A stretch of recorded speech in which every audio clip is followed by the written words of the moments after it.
Praise the Lord everyone. सबको जय मसीह की। और मैं परमेश्वर की हजूरी में आपका स्वागत करती हूँ। मैं सिस्टर पूनम, और आज मैं आपके साथ एक ख़ास बात जो है वो शेयर करना चाहती हूँ। और मैं आज सुबह ही यूट्यूब पर कुछ वीडियोस देख रही थी, तो मेरे सामने एक ऐसा वीडियो आया जो मैंने उसका फ़ोटो जो है स्क्रीनशॉट लेकर वो शेयर किया है, जो आप सब देख सकते हैं। यहाँ पे लिखा हुआ है, इस प्रार्थना को पूरा सुने, 3 दिन में आपको 9 लाख रुपए मिलेंगे। सबसे पहले तो मैं आपसे ये कहना चाहती हूँ कि मैं ना किसी का विरोध कर रही हूँ, ना मैं किसी की खिलाफत कर रही हूँ। मैं एक ऐसा सच आपके साथ शेयर करना चाहती हूँ जो परमेश्वर ने मेरे मन में पवित्र आत्मा की ओर से डाला है। मैं आपसे कहना चाहती हूँ कि परमेश्वर ने हमें प्रार्थना करने को कैसे बताया है, कैसे हमने प्रार्थना करनी है। परमेश्वर के वचन में साफ लिखा है कि जागते रहो और तुम प्रार्थना करते रहो ताकि तुम किसी परीक्षा में ना पड़ो। ठीक है। और उसके बाद परमेश्वर ने अपने वचन में ये भी लिखा है, मैं प्रार्थना के बारे में आपको बता रही हूँ। परमेश्वर का वचन कहता है, हम सब देखते हैं, मत्ती 7:7 में लिखा हुआ है, मांगो तो तुम्हें दिया जाएगा, ढूंढो तो तुम पाओगे, खटखटाओ तो तुम्हारे लिए खोला जाएगा। क्योंकि जो कोई मांगता है उसे मिलता है, और जो ढूंढता है वह पाता है, और जो खटखटाता है उसके लिए खोला जाएगा। यहाँ पे साफ हमें ये पता चल रहा है कि किसे मिलता है, जो खुद मांगता है, परमेश्वर से विश्वास के साथ मांगता है और प्रार्थना करके मांगता है। और परमेश्वर हमें जो हम मांगते हैं प्रार्थना में वो हमें ज़रूर देते हैं। तो यहाँ आगे हमें परमेश्वर ने ये भी लिखा है कि देखिए, हम जब वचन को देखते हैं, जब हम लूका की 11 में देखते हैं, जब वहाँ 12 आयत में लिखा हुआ है, हम 13 को देखते हैं, 13 आयत को देखते हैं, जब तुम बुरे होकर अपने बच्चों को अच्छी वस्तुएं देना जानते हो तो स्वर्गीय पिता अपने मांगने वालों को पवित्र आत्मा क्यों ना देगा। आमीन, हालेलुया। यहाँ पे देखिए, परमेश्वर ने मत्ती 7:7 आयत में लिखा कि मांगो तो तुम्हें दिया जाएगा। ठीक है।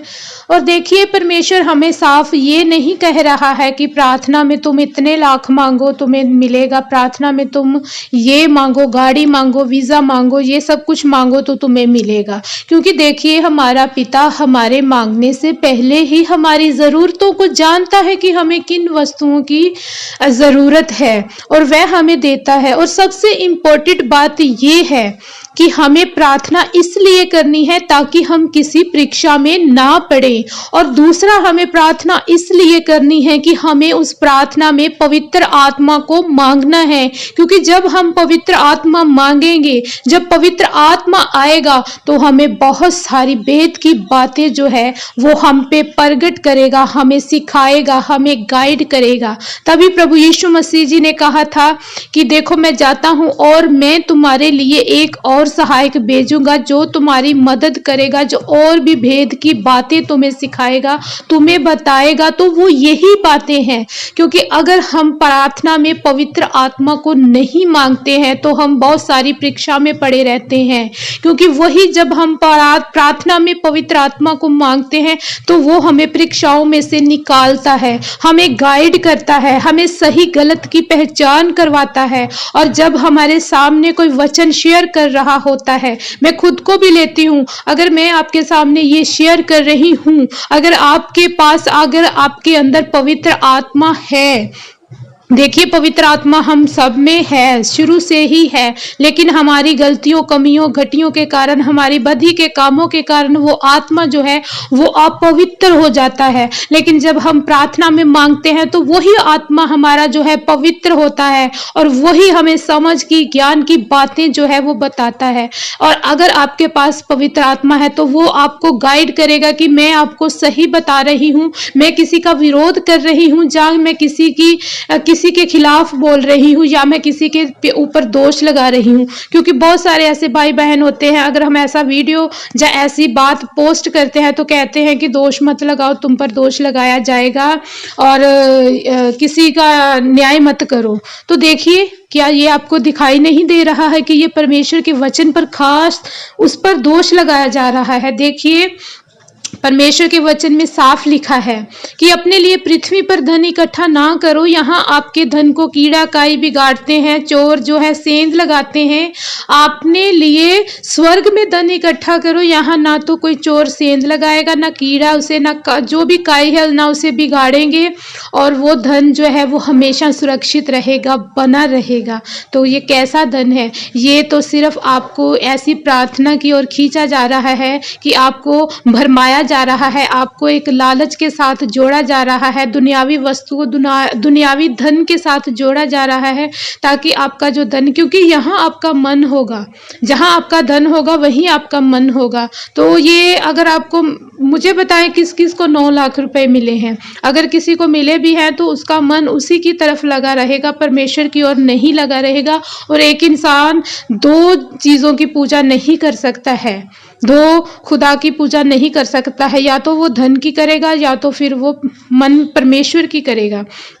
और देखिए, यहाँ आपका धन है वहीं आपका मन लगा रहेगा।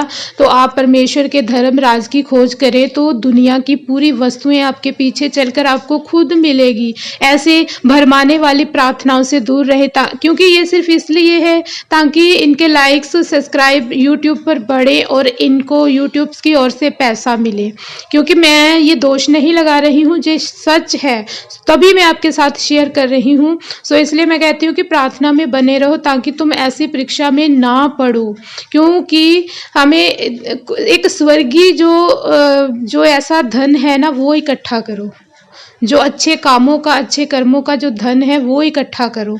और देखिए, ये धन आपके साथ नहीं जाएगा। अगर आपको 9 लाख मिल भी जाता है तो ये व्यर्थ है, ये नाशवान है। वो धन इकट्ठा करे जो कभी नाश नहीं होगा। ये सब कूड़ा है, दुनिया की चीज़ें, दुनिया का धन जो है व्यर्थ है, ये कूड़ा है। वो धन इकट्ठा करे जो कभी नाश नहीं होगा। और ऐसी प्रार्थनाओं की ओर ध्यान मत दे, ये आपको भरमाया जा रहा है। क्योंकि परमेश्वर के आगे प्रार्थना करे तो वो आपको समझ, बुद्धि, ज्ञान का, प्रकाश का आत्मा देगा। तो आपको समझ होगी कि सामने वाला क्या बोल रहा है या क्या कर रहा है। प्रार्थना में हमारी उन्नति होती है। हमें एक दूसरे के लिए प्रार्थना करनी है, लेकिन ऐसी लालच की प्रार्थना नहीं करनी है, और ना ही हमें किसी को ऐसे लालच के साथ जोड़ना है। देखिए, ये साफ दिखाई दे रहा है, जैसे हम देखते हैं कि जो बाबा होते हैं कि ऐसा करो तो वैसा होगा, वैसा करो तो ऐसा होगा। सो ऐसी प्रार्थनाओं से दूर रहें। आप परमेश्वर के आगे घुटने टेके प्रार्थना करें, परमेश्वर आपको सब कुछ देगा, क्योंकि वो आपकी, जिसने आपको रचा है, रचने से पहले ही उसने आपको सब कुछ दिया है, आशीष भी दी है और सारी वस्तुएं भी दी है। उसको पता है कि आपको किस चीज़ की ज़रूरत है।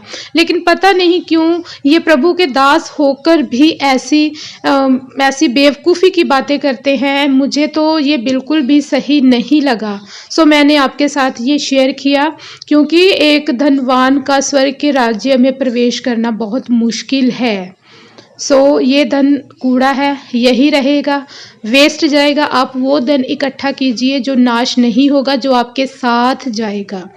मेरा विश्वास है कि आप समझ चुके हैं और प्रभु ने आपके साथ इस मैसेज के द्वारा बात की है। सो प्लीज़ प्रार्थना में बने रहिए, लेकिन बिना किसी लालच के प्रार्थना कीजिए। अगर आप बिना किसी लालच के प्रार्थना करेंगे ना, तो आपको ज़िंदगी भर कुछ भी मांगने की ज़रूरत नहीं पड़ेगी। हालेलुया। मेरा विश्वास है कि आप सब लोग समझ चुके हैं, और मैं इस दास के लिए भी, प्रभु के, इनके लिए भी प्रार्थना करती हूँ कि परमेश्वर इनके मन को बदले और इनको बुद्धि दे, अपने ज्ञान प्रकाश का आत्मा दे, और एक ऐसी सही तरीके से सेवकाई करे जिससे परमेश्वर का नाम जो है वो बड़ा हो, उसका नाम जो है वो पूरे संसार में फतेह पाए, उनका राज्य स्थापित हो और उसके नाम को ही महिमा मिले, ना कि इनके नाम को। क्योंकि अगर परमेश्वर के नाम को महिमा मिलेगी तो इनके नाम को भी अवश्य महिमा मिलेगी। लेकिन पता नहीं ऐसे काम क्यों करते हैं जिसको लेकर मुझे तो लगता है कि अगर मुझे शर्मिंदगी हो रही है तो परमेश्वर को भी ज़रूर शर्मिंदगी हो रही होगी। हालेलुया। मैं आपसे यही कहना चाहती हूँ कि प्रार्थना में बने रहें ताकि आप परीक्षा में ना पड़ें और प्रार्थना में पवित्र आत्मा मांगे, क्योंकि जब पवित्र आत्मा आएगा तो आपको किसी चीज़ की कमी नहीं रहेगी। हालेलुया। सबको मेरी तरफ से जय मसीह की। God bless you all.